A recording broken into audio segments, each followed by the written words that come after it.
Welcome back to Boylan Disc Golf. As you can probably tell with the big rig in the background, today's video is going to be a little different. We are at a course that is currently in development. Actually, a couple courses, a property that's in development. I haven't played around just myself, a full 18 holes, just my bag in a very long time. So I'm pretty excited for this video. Also, this video is brought to you by Flippy Disc Golf, who by partnering with me allows me to travel and do things like this. Supporting them, which you'll hear more about later, would be really helpful for me to grow the channel. Thank you.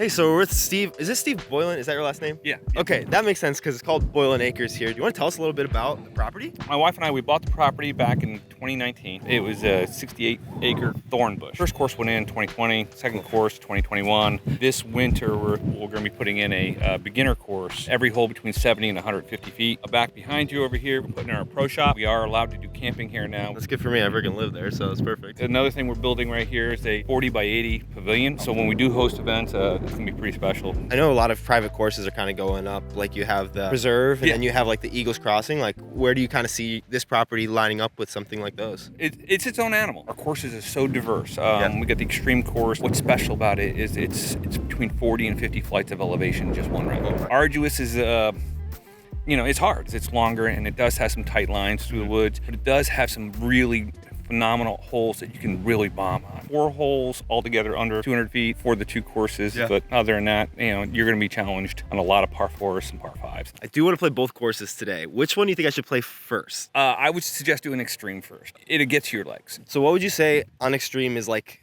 a good score? I think 7 down this last weekend in a small event, and that was a 10-20 round. 5 is going to be 1,000. 5 under on each one. Each one should be 1,000. All right, I'm pumped. Thanks so much, man. Thank you. All right, here we are at a beast of a hole 1 for a starting hole. 584 feet, double mando between here.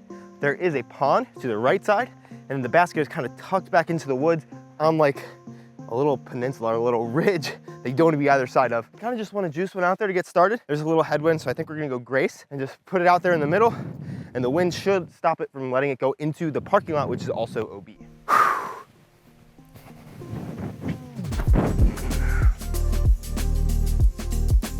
That's all right. That should be pretty good. Probably about 360, 380 maybe. I don't know, we'll see. All right, the basket, as you can now see on this par 4, is straight down through there. It looks like it slopes really bad over there though. So I kind of think a turnover might be the right shot. That nestles in, just gotta miss those trees. It could be a forehand. Part of me wants to throw a berg. I think I'm gonna throw up here. Gotta keep it low and driven. I think this is gonna be a really challenging course. That's pretty close to what I wanted. A little bit more fade would be nice, but I mean, I'll take that all day. I missed everything. All right, it's pretty nice. We got these little circle markers, so I know that I'm inside the circle here. Take a putt, get a birdie. Let's go. Hey, if you guys don't know a lot about my story, or if you're new to the channel, my name's Anthony. I live and travel full-time in a van, which initially wasn't for disc golf. I picked up disc golf in the van back in January of this year. I've been traveling full-time on the road, getting better, training, and now my goal is to cash at a pro tour event. So I have a lot of videos about training for that, disc reviews, going and playing awesome courses like this. So let's get on to hole 2 and subscribe, please. Like the video, appreciate ya. Got nice little sides for hole 2, which is 196 feet and is called Created Out of Necessity, which is the perfect time to talk about the sponsor, which is also created out of necessity, Flippy Disc Golf. If you don't know Flippy Disc Golf, they create some of the best disc golf apparel out there, like this hoodie, this beanie, as well as jerseys, which are also customizable for you, your business. I might be having some come out with them soon, or your disc golf club or ultimate team. On their website, they recently released all their hoodies and beanies because as it's getting colder out, like I wouldn't be out here if it wasn't for this. I do have other sweatshirts, but this is genuinely the most comfortable, kind of thick, but mostly just fleece on the inside sweatshirts that I've ever worn. Don't think I've really taken it off much in the past week since I've gotten it, to be honest with you. You can also customize your hoodies or your jerseys, like I said earlier, but if you don't know exactly what your logo wants to be, but you have an idea, they have an in-house graphic design team that can work with you to bring that to life. And there's no minimum order on any of their custom purchases. As I always say, these sponsorships are what allow me to continue playing disc golf, making greater and greater videos for you guys, and stay on the road traveling so that eventually I can get to the pro tour. So if you go down in the link in the description, you have a link, and if you use code BODANZA10, you'll get 10% off whatever you want to order from Flippy Disc Golf, and you'll let them know that you came from my channel, which will help me to work with them and more brands in the future so that we can make the best disc golf and most creative content that we possibly can. All right, hole 2 does look a little crazy because it's straight through there. It is a par 3, 196 feet. You can take a big hyzer out if you want to, or just try to go straight up the gut maybe. It looks like there is kind of a gap on this right side that might be able to finish up there. What a crazy looking hole. All right, I think we're gonna go razor claw 3 on a forehand line. And if we miss the trees and skip up, I think we should give ourselves a putt. Oh no. Oh, keep going. Oh, no, ah. Dude, this course is insanity. Look at this thing. This is so cool. It is definitely extreme. Oh, where is the bat? Oh, there it is. And you even have circle marks down here, which is cool. All right, if anything, you gotta miss up. Just outside the circle, you see the little whiskers right there. Oh, just low. Bang, bang. Bang, bang. On hole 3. All right, hole 3, we have Let It Fly. 423 feet all the way down there. The logs and the gravel mark the OB, so it's gotta be a pretty tight shot. Woo. A little nerve-wracking to potentially give up a birdie this early. Could play it for par, but I want that 5 down. And if I wanted to shoot 1,000 rated round, probably not playing for par all the time.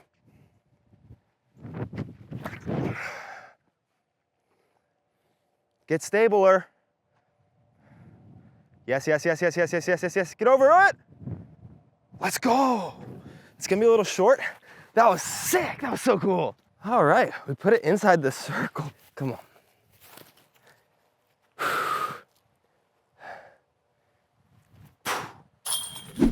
Bang, bang, let's go. Wow, this is so fun.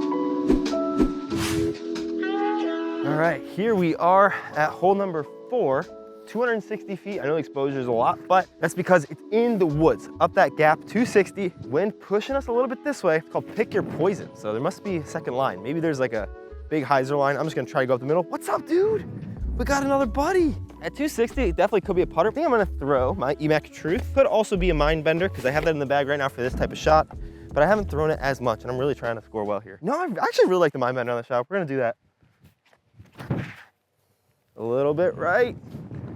Oh, sit on the outside. All right, that's actually the best case scenario for rolling out of there. That stinks. Of course. I just gotta trust my gut, man. That's parked. I gotta trust my gut. Left ourselves a little bit. The problem with playing everything blind is I never know where stuff is, especially ground action. Oh my, my EMAC Truth is sitting under the pan of the basket. Oh my gosh, Anthony. Just trust yourself, dude. So I think we're gonna go a little forehand action, and believe it or not, I put a bird in the bag. I'm annoyed too.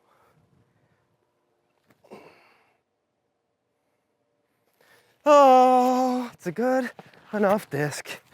Don't convince me. Look at this, it's still closer than the bird. This also shows me that I don't need the mind bender because the reason it was in my bag is for shots like this and I have the fuse for flippier shots. So that's good to know. Ah, trust yourself, man, throw it second. Par's fine, on the 4. Welcome to hole 5, called Sucker Bet. So they recommend that you send a spotter.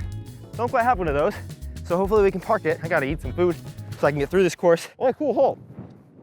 I could go forehand, but it's not actually that far downhill because it's down and then back up. So I'm kind of thinking I'm gonna throw my Grace on a little bit of anhyzer so it just stables out at the end and hits the hill. It's a very touchy shot though. Now get stable. Come on, you can do it. That's fine. If that didn't hit that limb, that was gonna be right there. Also, I like how I'm like encouraging my disc. I really hope I'm not inside the circle. Yes. Oh.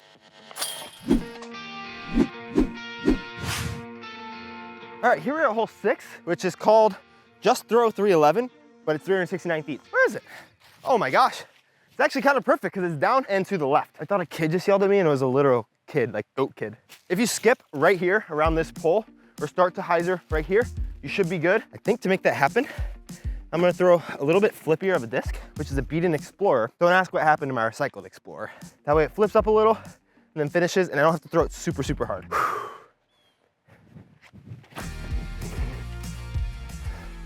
Now get on edge.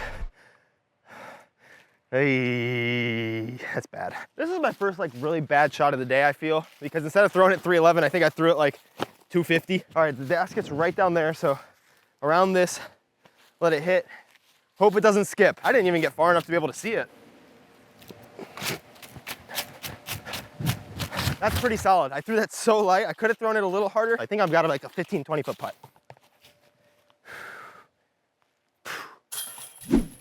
Part down. Welcome to hole 7, the road less traveled. It is a 573 foot par 5. So there is eagle potential here, but that might cause you to get a little too aggressive because the roadway is OB. You really just gotta hit the fairway down there. I'm gonna try to bite off maybe a little more than I should, but we are gonna throw that same Explorer that we did last time. I would throw a river because we're just trying to fight up this gap, but the river's gonna turn a little bit too much to the right, and I'd rather be left side because I can scramble out there since it is a par 5. This is probably one where I should go up there and take a look at it, but what's the fun in that?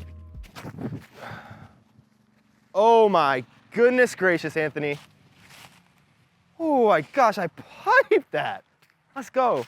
Hey, we got the goat train. I need you guys to be here just in case I get hit by these goats. What is up with all these things? That's so cool. What's up, goats? What's up? Can you bow for me? Oh, don't eat my hands. This is crazy. So cool. All right, basket's gonna be a little tough to see, but it is basically straight ahead of us up there. My drive, and it kind of right by where that tree is leaning out. So if we can manage to pure the second shot, we can give ourselves a look for the 3. It's gonna be a super technical shot, which scares me a tiny bit, but we got our drive right here. I mean, maybe if this stabled up there a little bit more, I'll be a little happier, but I don't even know if the range iron is gonna work. There's so many trees. Looks like about 250 in, but it's very tight. So since I really don't have the room, actually I can swing a flip up shot there. Maybe even a putter, but I like the mid play because it gives me a little bit more opportunity to get up the hill, and it's still a slow enough disc that it's not gonna get massive kicks because we got 2 more shots to get up and down for birdie from here. The more obvious shot might be that forehand flexor with the fairway driver, but that brings more, this is not easy. I also don't need all of it. Ooh. No, oh, get through, oh! That was my line just high. Oh, that was gonna be very, very good. The problem with that too is it just smacked me all the way back down. That's not the end of the world because I do have a turnover shot up to the pin. It does slope away, so I might wanna be on the right side. Go in. Oh, that was like 4 feet. Could have had an eagle, but easy birdie's fine. How far did I push it? Oh, never mind. Heck yeah. Here we got hole number 8 called Orphan Annie, 588 foot par 4, up the gut here and then all the way to the right, kind of by where we teed for the hole that I had that really bad shot on. I think it was hole 6. Man, I want an eagle that so bad. Could be a big turnover that finishes into that field with my river, which is what I think I'm gonna throw, or just a big forehand. I do need to range this. Okay, it's only 340 to those woods all the way over there. So it could be a big forehand shot, which will have a more penetrating finish to the right. So I'm really between my Grace and my river. I think I want to practice this forehand. I think I'm pretty good at it. And then the river, I just don't know how much it'll finish or if it'll finish too much. I think the Grace is a little bit more consistent of a play for me right now, which is cool because it's a forehand. I'm not normally great at those. Oh my gosh. I'm getting way better at those. Holy cow. That hit that tree on the fly at 340. Oh my gosh, let's go. So the basket that we're looking at is in these trees over here. I honestly pushed it a little long, which I didn't expect. We wanted to come in here, which would have been a much more hyzer line. So I think I need to just throw a big hyzer in. The gap is right through here, or try to filter through everything. This is gonna be one where I have to make a big putt for the birdie, but I can easily take a par. So I just don't want to make the mistake of trying something too big and then forcing myself to do a weird scramble. I might just need to do a double layup, unfortunately. But that's not as fun for the video. Get through, get through, get through.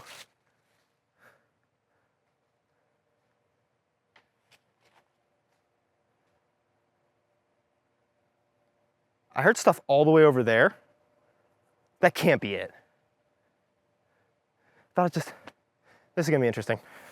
Luckily, my disc is right down there. You'll be able to see it kind of down at the base there, and the basket is straight through there. So we can still definitely get up and down. I just heard discs like flying all the way back there, and I was so worried. And then I got up to this gorge. Luckily, it wasn't my stuff. So I'm gonna set you guys by the basket. And I was just coming up here to like position you by the basket. Look at all these cars in the back here. Just like, what? These are so neat. Huh. Okay, it's not actually crazy. I have a lane. I thought I was way farther down there than I was. Oh, don't die, don't die. Woo. Safe. That's why you sign the waiver, folks. Forehand turnover up the hill. Missed the tree. Shoot, I should have laid up like a smart person, but I wanted to make a good video. Dang it, I just missed that. Whew. Oh my gosh, let's go. Yes, yes, save the par. I did not want to take a bogey there. Oh, so good. I wouldn't have made that if it wasn't for my beautiful Flippy Disc Golf hoodie and Flippy Disc Golf hat. Get one of yours at the link in the description with the code BONANZA10 for 10% off.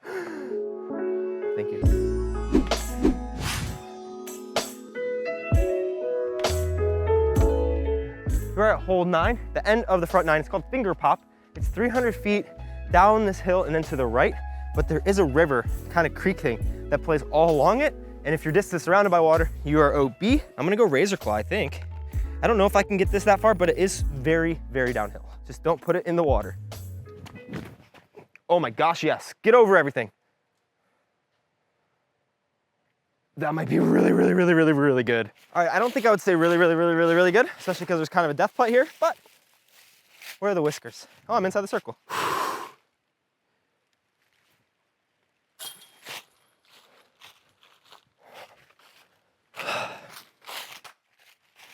You serious, dude? That felt like a pretty good putt. Hey, at least I ran it, you know? Gosh dang it. First bogey of the round, not gonna let it affect me because I like that putt. I think we're down a couple on the front, which is pretty solid. I went from a birdie to a bogey real fast. Front 9 stats, real fast, stupid 4, down 2. 3 birdies and a bogey, not bad playing this blind. Let's get through the back 9 and hopefully get a couple more birdies. These 2 courses on this property were so incredible. We're having to split it up over 4 videos. Tomorrow, we're gonna finish up Extreme, and then next week, we're gonna do Arduous. So subscribe for the back 9, which will be live tomorrow. And while you're here, please subscribe to the channel and like the video if you did. If you wanna see another really cool course and a challenge that I did there, watch this video. It's one of the cooler courses that I played. It's actually out in Montana. But if you ever head over to the Indianapolis area, I would highly recommend going and playing these courses. Subscribe, like this video. I love you. Watch this video. I have Patreon too. I don't know. I'm just saying stuff. Cool. Love you. Bye.